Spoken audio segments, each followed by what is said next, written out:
Hello and welcome to Wake and Jake. Myself, Big Baby David. We are talking a little World Series as the Texas Rangers are your World Series champions. My Snakes lose. The curse of the Jake, they're saying in the desert. Don't think anyone said that. Also, there was some Kershaw news that just came out that I thought was interesting, and maybe we'll talk about as we talk some Snakes NL West baseball. And then a little football teaser for you. Steelers, by the way, 5-3. Mike Tomlin. I don't know, man. That's sometimes Kenny Pickett and that team have been tough to watch. Even the fans are kind of over it. And they're 5-3, which is like a really good record so far in this NFL season. Let's close off the baseball, and I'll give you some behind the scenes of my trip to Arizona, and we did put out a full vlog of it, so I'd go check that out on Talking Baseball. People are loving it. People are liking it. Yeah, I was wondering, pretty topical, good, pretty easy title, and just a good click, and World Series, Joe Carter. But yeah, people are liking it, so if you're one of those people, thank you. That's on Talking Baseball.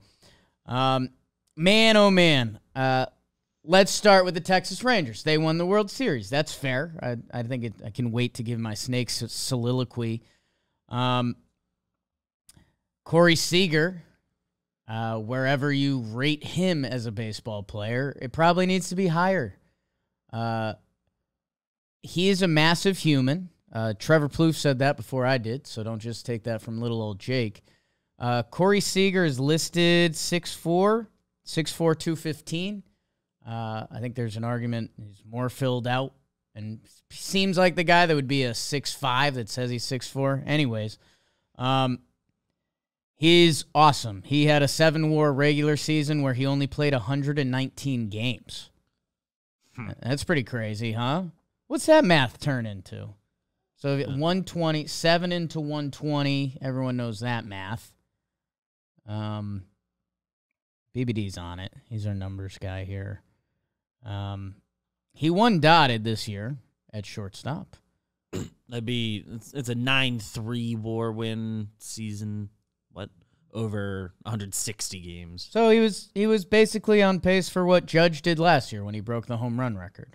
Again, Ohtani's a different planet, but Corey Seager as a massive shortstop, someone who I've been tough on defensively. I said he should be the Yankees' third baseman.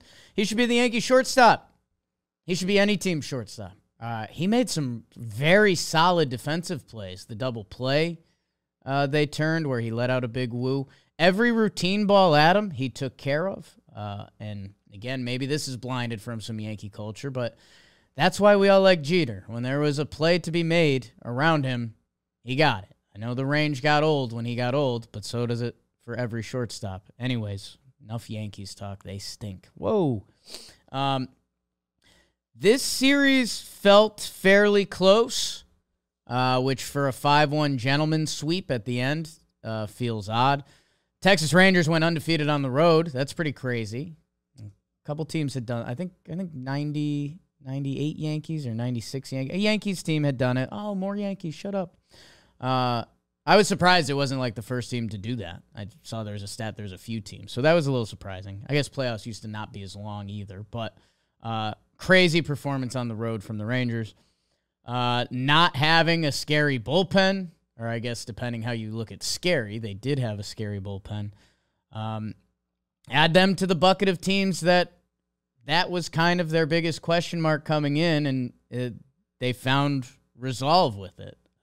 Whether it's Andrew Heaney throwing innings in a opener start where they busted out a big lead, so they got their innings there. Spores found it. He was massive on the back end, so was Leclerc. Even Chapman's final line ends up looking fine. Remember the Orioles had Chapman on the ropes a couple times, and he got the double play balls to get out of it. He had one of those in Houston, too, I think. The lineup was really good. They end up losing Adolis Garcia, who had been incredible in the playoffs, and that ends up not being a factor. Marcus Semien kicks into gear, and he puts the icing on the cake with his 2-run homer. Evan Carter, I don't know what you do with that. Like when you're making a mold of how is our team going to win the World Series, having a 21-year-old prospect come up and play at an extremely high level in the middle of their lineup. In the final game, he's backing up Corey Seager. I've got nothing for that. My guy, hasn't gotten paid yet. I know he got a first-round, signing bonus, sure.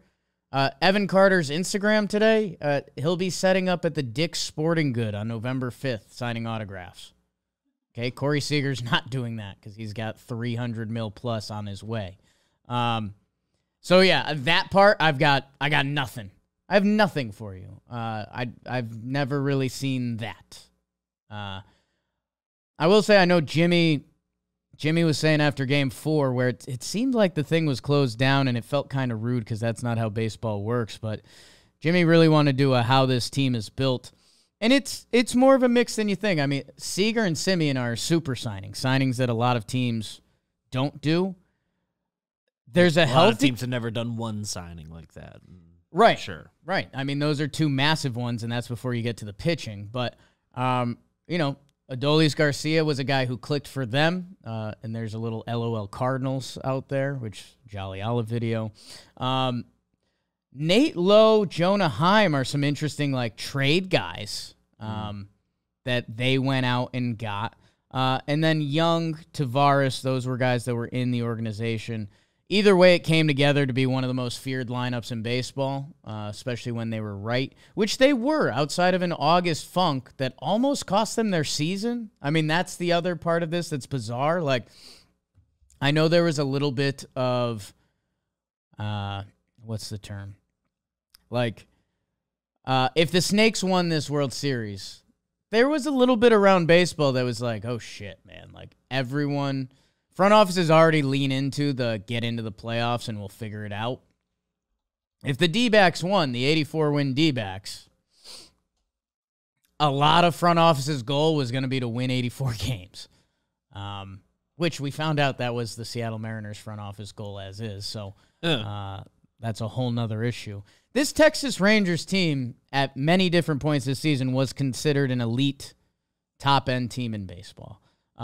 Spent most of the season well into first place in their division. And the lineup was dominant.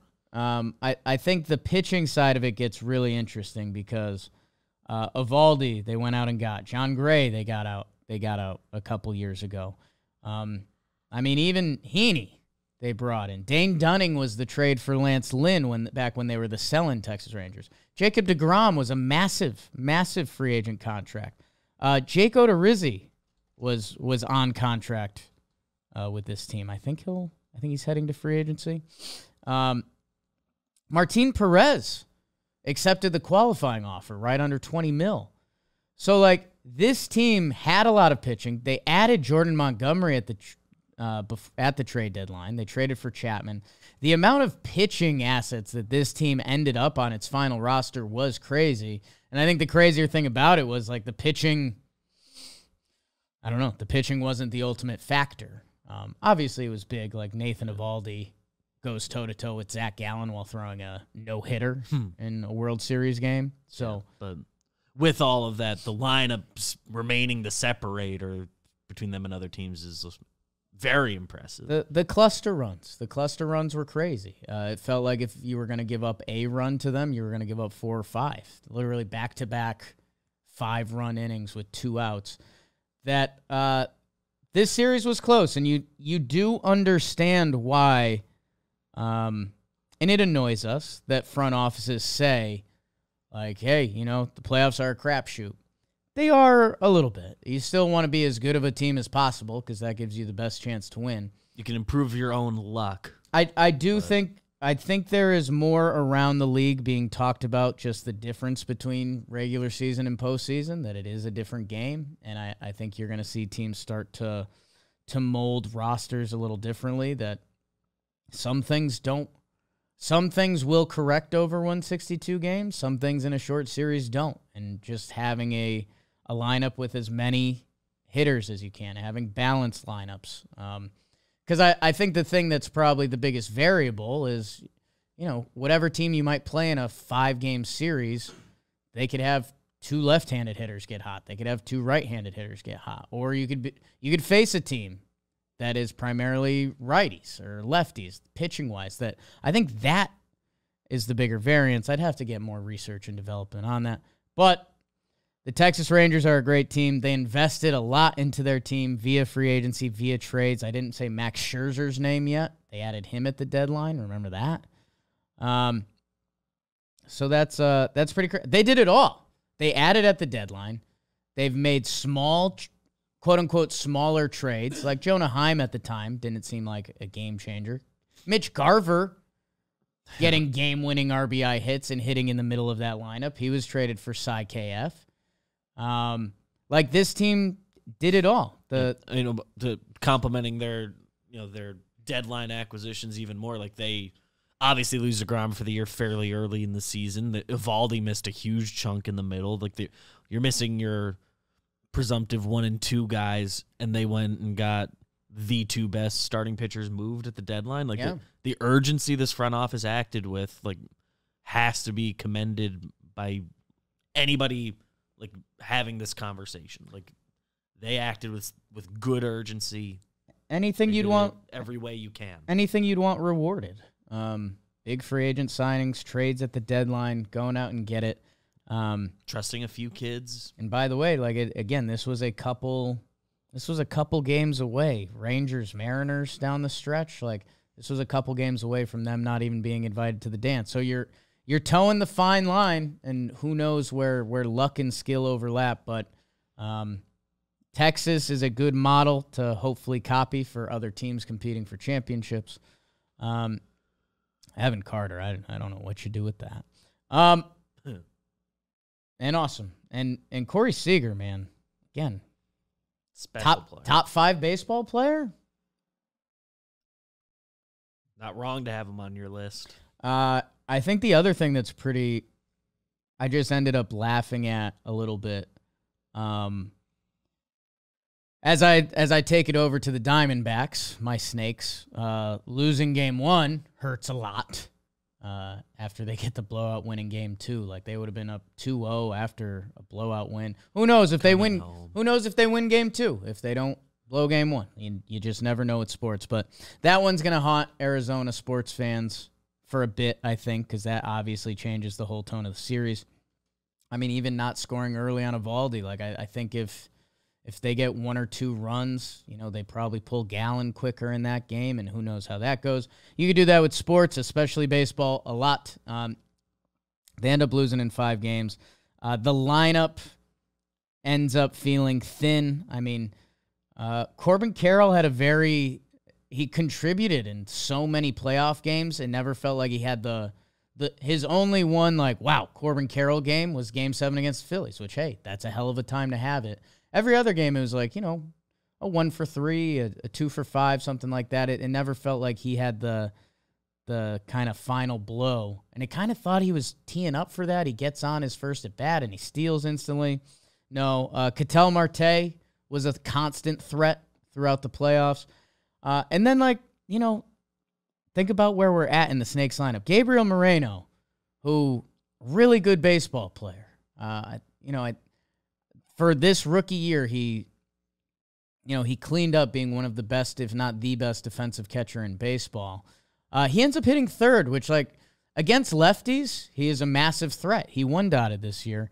I'll bring up the stats because they're stats, and I don't want people to think I'm, just targeting. Gabriel Moreno in the regular season versus right-handed pitching. 253, 326, a 678 OPS. He was the guy that was their 3-hole hitter in the playoffs. That your lineup just starts to feel a little thin, and when the runs stop coming and the don't stop coming, back to the rules and you hit the ground running. That lineup started to get thin quick. Christian Walker had a pretty tough postseason. Even that non-turn double play cost him a couple runs in that game. And that's tough. I don't know what you do about that. I don't know what the analytics, I don't think that has anything to do with the ball player. I think he just got cold at a bad time to get cold. And I don't know what you can control with that. I'd have to look into it more. Like, is there anything you can make a case study out of it? Like, is he a bad Is he a meatball hitter and there weren't meatballs in these playoffs? I don't know. I think it's just bad luck. Alec Thomas became one of the more feared Snakes hitters. Again, I'll read off some stats because Alec Thomas has had a 75 OPS plus the past 2 years. 75. He's hitting 6-7 in their playoff lineup and is a guy they started to lean on. And if you start to lean on too many of those guys, you end up in a tight spot. So, the offense really shut off kind of those last couple games. That ended up hurting. They still had a ton of young players involved. Like, you hope it's the start of something for the Snakes. And that game one just kind of haunts you. And they ran out of starting pitching. And whether you think it just saves your bullpen or it gives you more of a chance, that bullpen game you lose with Miguel Castro in the second inning, that hurts. That stings.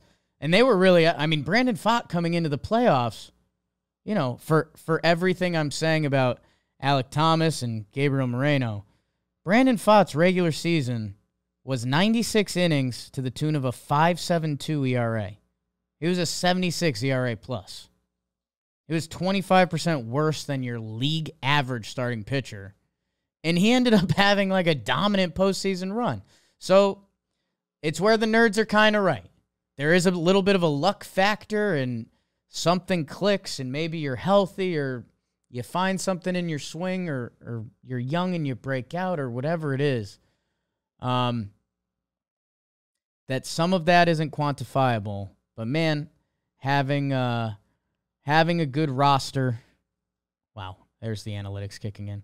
I think from the Snake side, it's just going to be interesting to see how many teams start buying into the chaos. How many teams are going to bunt runners, first and second, no outs? Are teams going to start adopting, depending where you are in the lineup, bunt the guys over and have 2 chances to score 2 runs? I feel like analytics got away from that, and I don't know if it's right. And in Game 5, they did that, and it did not pay off. So, again, at the end of the day, I like the results. And the results for the Snakes come up a little short. And can I tell you something that does and doesn't matter? And this is going back to being a dumb Yankee fan. Torey Lovullo, end of year presser, sad, tears, emotional. Gave an apology for not getting the job done. Said he let the fans down. Felt like he let Arizona down, let the players down, and he gave an apology after losing Game 5 of the World Series with the Arizona Diamondbacks.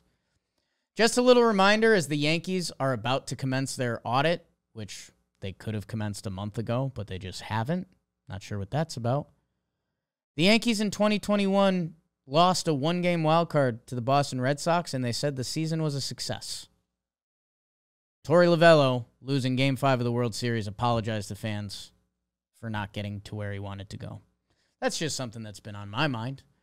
And I got one more baseball thing, and then we'll do a little foos. Oh, and I really haven't talked about my trip at all, but it's all brought to you by the DraftKings Sportsbook. And how about NBA is back? And how about their in-season tournament? We're all going to check it out.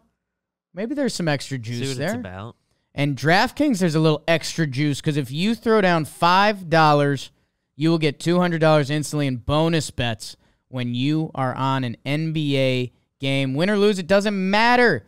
Basketball is more fun when you're in on the action. Download the DraftKings Sportsbook app now and use code BAKERS. New customers can get $200 in bonus bets instantly for betting just $5 only on DraftKings Sportsbook with code BAKERS. The crown is yours. Gambling problem? Call 1-800-GAMBLER. Visit www.1800gambler.net. In New York, call 877-8-HOPE-NY or text HOPE-NY. In Connecticut, help is available for problem gambling. Call 888-789-7777 or visit ccpg.org. Please play responsibly. On behalf of Boot Hill Casino and Resort, Kansas, licensee partner Golden Nugget Lake Charles, 21 plus, ages vary by jurisdiction, void in Ontario. Bonus bets expire 168 hours after issuance. See sportsbook.draftkings.com/baseball/basketball terms for eligibility and deposit restrictions, terms, and responsible gaming resources. My trip was good. Flew out. It's about 24 hours on the nose. Slept on the flight out pretty good. If I'm going on a long flight like that, I'm gonna go in sleepy. Hope the sleep kicks in. And then if you don't, you really lost the war, and that's tough. But I did sleep pretty well, so that was nice. Show up at the Phoenix airport around 12:15. Someone had a flight that landed right around the same time. His name, Cole Tucker. Saw Cole briefly at baggage claim. He was with him and Vanessa's dog, waiting to be picked up by his mother, because that's who Cole Tucker is, obviously. Said hi to him briefly. He went home. I went to PHNX, which they cover Arizona sports, Phoenix, without the vowels, if you will. Did an interview with those guys, good dudes. And then I headed over to the stadium, did some around the stadium interviews and stuff. Shady Rays hooked up kind of the whole trip, so we did some content there. Went in, went to the pool area, was clearly told, you're not an actual lifeguard. Please do not try to assist anyone in the pool. I said, okay, I can do that. That was really the only rule I was told. Something I also want to compliment the Arizona Diamondbacks. They are run like a big family business. I was with Taylor Jackson, who does socials for us. She used to do socials for them. She knew everyone in the ballpark, and they knew her, and they remembered her. She was with two of her friends who interned with the Diamondbacks. Everyone remembered them. When we walked up to security guards and they said, hey, this is Jake. He doesn't have a ticket for this part of the ballpark, but is it cool if he hangs? Everyone was stoked. They operate like a big family business, which, again, our player comp that we're the most familiar with is New York Yankees, and my God, the treatment would have been so different, and almost nothing would have happened that got to happen that day. The part that stunk, so the pool area itself is a suite, technically, and so one guy had the suite, and they asked him for permission for me to, like, just be in there. So went up to him. Awesome dude. So I don't want to put him in the part that stinks segment. But the part that stunk was the Snakes didn't score.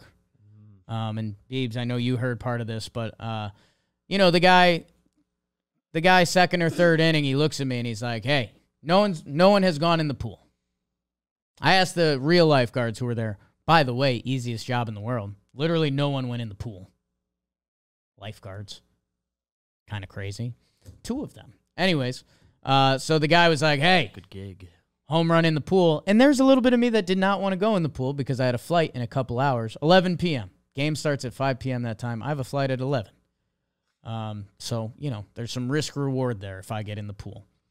About second or third inning, the guy who's got the suite, he looks at me and he's like, hey, gives me the international hand signal for, like, I need you in the pool. I look at him and I'm like, man, I want to, but I kind of need like a reason. I want to. And he was like, I was like, Homer in here, I'm in the pool. Like Homer in the pool, I'm in the pool. He's like, okay, kind of gives a thumbs up. Fourth inning, he turns and he's like, how about any Homer? Any Homer, are you in the pool? And at this inning, it's zeros on the board. Gallen's got a no-no going, a perfecto going at that point, I still think. And I was like, you know what? Yeah, if there's a home run anywhere in this stadium that gives the Snakes a lead, I'm in the pool. Why not? I'm out here. Next inning, fifth inning, he turns, he looks at me. Our rapport has built up at this point. He looks at me and he's like, how about a run? And I was like, okay, we've really negotiated at this point. It really come down. I kind of gave him like a maybe. At that point, it was still 0-0. Like, if it was 2 runs on a double, I'm in. 1 run at that point still felt crazy nervous. Because the Snakes got everything out of Zach Gallen. Everything. Like, you weren't even in fear. And that's almost what made it scarier in the game. Like, Zach Gallen had been so good. Not even giving up, like, rallies or anything. Nothing. That the fear started kicking over the stadium that I was like, I don't know about 1 run, but, give me a couple. I'm in the drink. And then 6th inning, he's kind of just looking at me. I think he threw out a double, and I was like, I can't. can't do that. Just can't do that. Yeah, he had a buddy with him that he started seeing the game, and the guy was like way too excited for me to want to get in the pool. He was pushing that narrative pretty hard. I did tweet out at one point, like, I've never seen 50-year-old guys more excited for me to get in a pool. It was an interesting feeling. Didn't end up going in. The people of Arizona all around were awesome. Some people that were loose fans, some people that were big fans. Everyone that said hi was really cool. And, yeah, it was just a bummer. The place wanted to explode. The place wanted to explode so bad, and they just needed a run, especially early, and they didn't get it. And, yeah, I don't know what it would have changed the series. I mean, if it goes back to Dallas, you'd expect the Texas Rangers would get one of those too, but you would have expected it when they went back to Philly. So tough for the snake season to end that way. Awesome people all around at the stadium.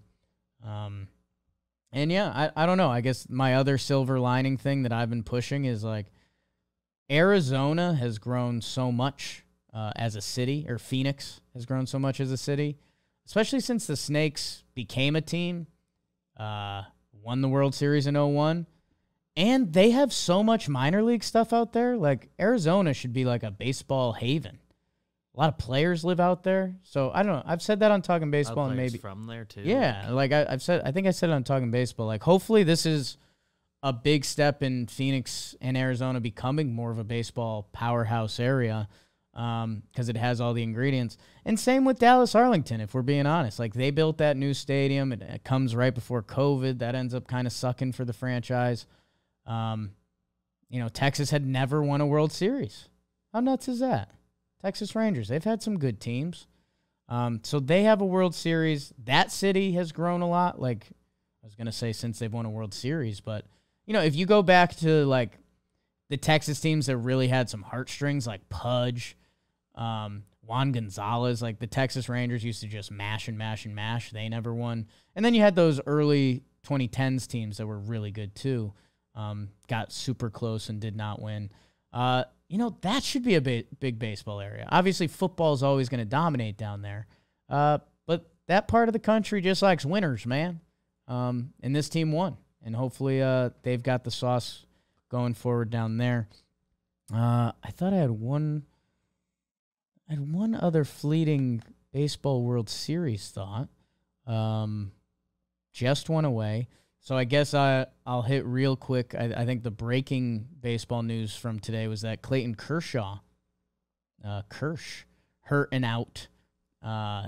His last playoff start, the Diamondbacks crushed him, and everyone wondered if he was tipping his pitches. Comes out he was hurt, and it's like elbow stuff, shoulder, real pitching injury stuff. And he put out on his Instagram that he got surgery, and he's hoping to pitch next summer. I don't know. If you're a Dodgers fan, you hate that on multiple levels. I know when Garrett Cole pitched in that 2021 wild card game, his hamstring was banged up, and I was like, hey, man, if you win that game, I get that you're a hero, but if you lose it, it's like, okay, we lost one game on a banged-up player. That kind of hurts. But Dodgers fans were also part excited because Kersh said he hopes to be pitching in the middle of next summer. So that kind of means he's not retiring, right? Yeah, we'll see him again. If you put that in the Instagram post, and you're Clayton Kershaw, and by the way, still pretty calculated, still really good, really good. Obviously, health is a question, but I do want to throw out, just because we've been in this weird limbo with Clayton Kershaw, and now there's been a couple years with injuries. I think the narrative for a couple years is like, hey, Clayton Kershaw, he's still not that old. Like, he's still really good. I won't fight the real good narrative. He turns 36 in March. So, like, we are starting to get, like, when people were talking about an old 33-year-old Clayton Kershaw, that was a little ridiculous. 36, you're starting to really... Okay, that you're in the tier people have been treating you like you're in. Yeah, exactly. So, that was some interesting off-season news. So hopefully we do see Clayton in the middle of next summer. Although interested to see kind of the timeline and what all that means, because I don't know. That's like a real injury, right? I mean, that's months Months and months. Let's see if I can remember whatever baseball thing was on my mind again. Snakes, Texas Rangers. I don't know. I guess that's it for now. I do want to talk a little foosball with you guys because as I led off with, how about the Steelers are 5-3 for whatever reason. Couple quick notes from there. Jaylen Warren should be their number one running back. I think I said this a couple episodes ago. Oh, I know what I was going to say, and it was I regret going back and saying it. Beebs, I mentioned it. I mentioned it once on an episode of Wake and Jake, and then there was a follow-up mention to it. I said I was going to write something down in an envelope and put it on the table, and then I chose not to do that because that's just something I would never do. And then after the Snakes went down 2-0 to Philadelphia, I think I admitted it on here. I said the Snakes had big team that loses a World Series energy. Just something about Paul Sewald. And it wasn't even targeted at Paul Sewald, but it's just like, okay. It's kind of what was getting Jimmy banged up on tongue base. So it's like, wait, there's this closer that throws 92-mile-per-hour fastballs high in the zone. Like that. Something about that feels like World Series losing team. And that's where the thought process went in there. And it's going to be like, wait, Lourdes Gurriel was on the Snakes for 1 year? Because he'll be Blue Jays and then whatever his next team is, kind of. You'll see like old Evan Longoria on there. Like, I don't know. And hopefully there's a cool side to it that it's like, wow, young Gabriel Moreno was hitting third for them. A young Corbin Carroll, Rookie of the Year. Like, there's a cup. I say that in a little bit of an endearing way. But yeah, I don't know. I kind of have receipts on that, but they're not receipts I want at all. So do what you want with that. Back to the football. How are the Steelers 5-3? I don't really know. They get one drive to win it, pretty much at the end of the game. Deontay Johnson is back for them. He's been having some good games, and it looks like teams are cutting off George Pickens, 2 receptions, -1 yard. Jaylen Warren is really good. He is a pinball of a running back. He's really fun to watch. Najee Harris is the complete opposite. I tried to trade for Jaylen Warren in basically every fantasy football league because he should be the starting running back. In a way he is, but Najee still gets a ton of touches. The other side of this was the Will Levis debut. Kind of tough. Short week, Thursday night in Pittsburgh. That's a really tough ask for a rookie after kind of getting your first real game action. And they're a throwaway for making this. Like, they were coming down the field at the end of the game. Levis gets picked off.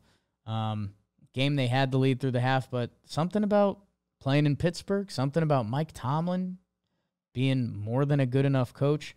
Pittsburgh Steelers are 5-3. They play the Packers at home next week. That can be a win. You could be talking about the 6-3 Steelers. Then a couple tough roadies, Browns and Bengals, so that might level things out a little bit. But this is I believe in franchises, and the Steelers, man, they figure it out. What you need to know for this weekend, wake up early on Sunday. Have an early night Saturday. Because in Frankfurt, Germany, Chiefs-Dolphins. Kind of like if you had to put the dream game of this NFL season out there, it's probably these two teams. Like, no offense to our Eagles, Niners, anyone else wants to get in the mix. Dolphins, Chiefs, I mean, that's video game stuff. The fact this game is being played in Germany is kind of hilarious. It feels like a Madden game we set up. I'm interested to see what crazy storyline comes out of this. Like, remember, like, the Mexico altitude game, the scoring was through the roof. That was actually a sick game. Or no, the game was supposed to be in Mexico, and then it got moved. That was a Chiefs-Rams game. I think the Rams won the Super Bowl that year, or maybe. Whatever. Let's see what this is. Hopefully there's not a weird storyline like the turf stinks, and we're talking about that. Hopefully we get that legit. It feels like in 20 years we've been waiting for the awesome NFL European football game. This has quite the build-up to it. It is funny to see, you know, when you go on ESPN and you look at the matchups, just on blank, it'll show like the leading passer, rusher, and receiver and it picks from both teams. All three are from the Dolphins. It's Tua, it's Mostert, and Tyreek Hill. So, wake up early Saturday morning. Or Sunday.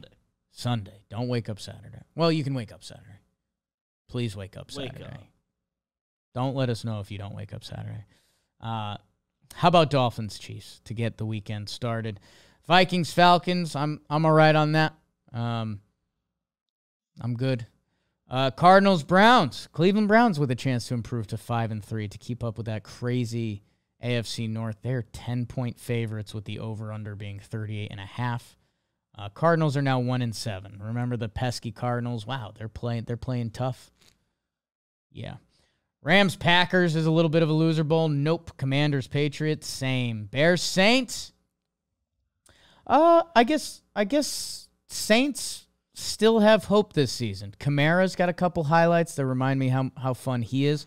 Cole Tucker's favorite football player. How about that? Added Derek Carr to my fantasy team this week, so he's got a chance to earn some love with me. And the Bears are really bad. I guess for the Saints, it's in New Orleans. They're 8 points favorites. That's a big number for any NFL team. I guess the other thing that I'm reopening my heart to, because I had to do it with my very own Broncos, like the Saints can very much be a factor in this season. Like, this is Derek Carr with a new team. Kamara was out the first couple games. You know, all these, you think you know who a team is, who a team are. Is that English? The Saints can still change who we think they are. Like, they've historically been a good team at home. They usually end up having a pretty tough defense. Carr, Kamara, and their wide receivers. Like, if Derek Carr improves on what he's been, which he should, right? This is a new team. These are new players. These are new coaches.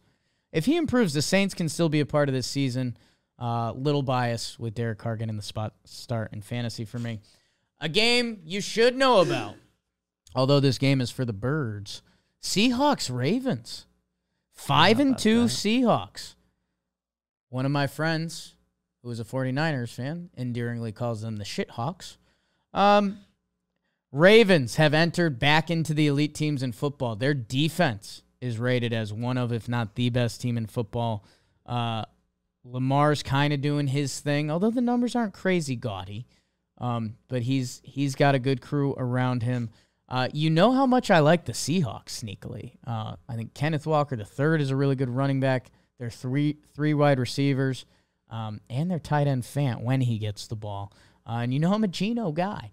Hopefully this is a fun game. You do have a West Coast team going east that has the Ravens as 6-point favorites. I guess if I had to, I'd put a little on those Seahawks. I love them, man. But the Ravens are also, their pass game is new this year. They could be figuring things out, improving. The fact they're 6-2 already bodes very well for this season. And I love team identities, and their defense is absolutely there. Man, that trade they made with the Bears last year, Roquan Smith. I think linebackers have become slightly underrated in football. Like, it becomes one of that NFL value things, and you can find linebackers, blah, blah, blah. When you have an absolute difference maker, like, that needs to change the equation a little bit. Because I think since they've added Roquan Smith, it's now been a full season, and their defense has been one of the best, if not the best, in football. And I think before Roquan Smith, their defense was like bottom third.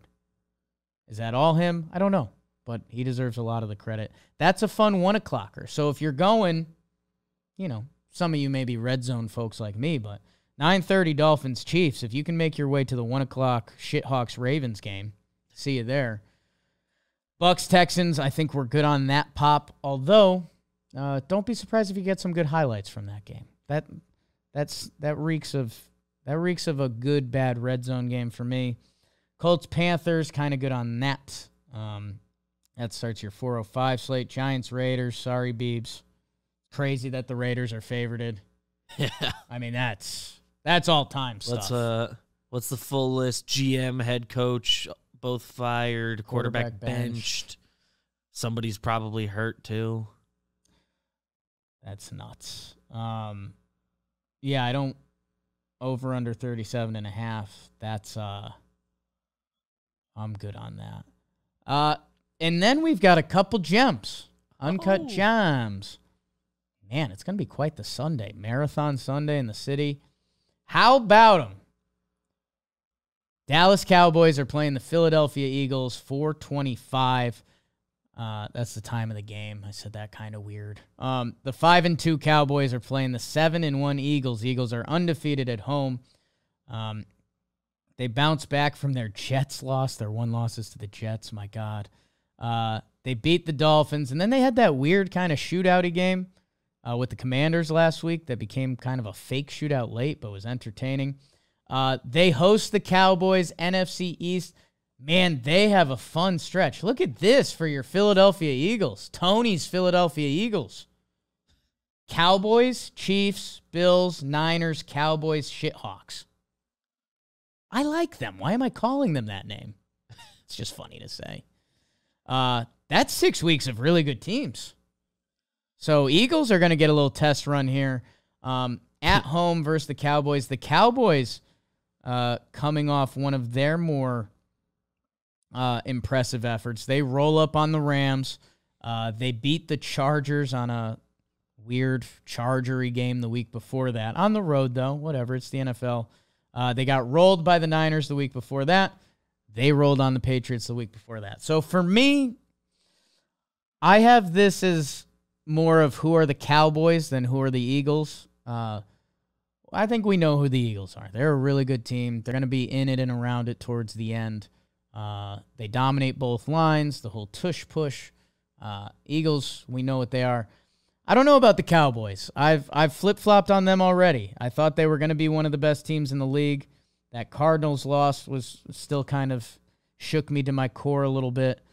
Their best win is that at Chargers win, which I don't know. That's not super impressive. That was a game they almost pissed away, and I think if Brandon Staley wasn't the Chargers head coach, could have been different. Let's find out what the Cowboys got. On the road, premier game. Eagles know you're coming. You know what they've got. Let's find out. Will Parsons shine? Who shines for the Cowboys? Tony Pollard has fantasy owners in a tough place. He hasn't been impressive, which is surprising for how impressive he was last year. That's a premier game. Let's find out who the Cowboys are. Because just looking at the number, Eagles a 3-point favorite. I'd go Eagles at home, undefeated. You just know what you're going to get versus what you don't. And then the nightcap is Bills-Bengals. The 5-3 Bills, same record as the Steelers, against the 4-3 Bengals, who you guys know where I stand on their storylines this season. Vegas has it as close. Cincinnati, 2.5-point favorite at home. Big over-under. They want the shootout. I want the shootout, if I'm being honest. Bills are coming off a Bucks, what was that, a Thursday night win? Yeah, that was the Buccaneers' Thursday night win that they had a handle on the whole game. They lost to the Patriots the week before that. They almost lost to the Giants the week before that. They lost to the Jaguars the week before that. This is a big test for them against in Cincinnati, which that does feel like I think if you told me if this game was in Buffalo, you'd say it's a Bills game. If this game's in Cincinnati, it's tough to go against Joe Burrow and what the Bengals are doing right now, right after they beat the Niners and the Seahawks, called them by the proper name. I know the Niners are in a funk right now, but it was still in San Francisco. They've won 4 of their last 5. They've got the Texans the next week. So, I don't know. If you're Cincinnati, you can fully introduce yourself into the season. I think you guys know where I stand with Cincinnati. Burrow was banged up. They don't take the first couple weeks seriously. They seem to be back and churning. And I think I'm not the biggest Bills McDermott fan. If they lose this game, they're the 5-4 Buffalo Bills. So kind of a massive game either way. This should be one of the primo games of the season. The Bengals, the difference between 5-3 and 4-4 is insane. The Bills, the difference between 6-3 and 5-4 is insane. 2 of the better teams in football. 2 teams that can beat anyone on a given week. You can't say that about the Giants-Raiders game. Holy smokes. It's lined up to be a pretty good NFL Sunday. Excited to see you guys there. We'll be waiting on Monday to talk to you. We'll try to get our Wake and Jake schedule back, scheduling normally. A 24-hour trip to Arizona on Wednesday. A little bit of a wrench. I think it was worth it. A little bit of a wrench. Next week, is scheduled to be funky, but then the week after, I think we will be full normal. And it's the holidays. Who knows? You guys are the best. Baseball's we love almost ya. back. Subscribe. Free agency. Trade. Goodbye.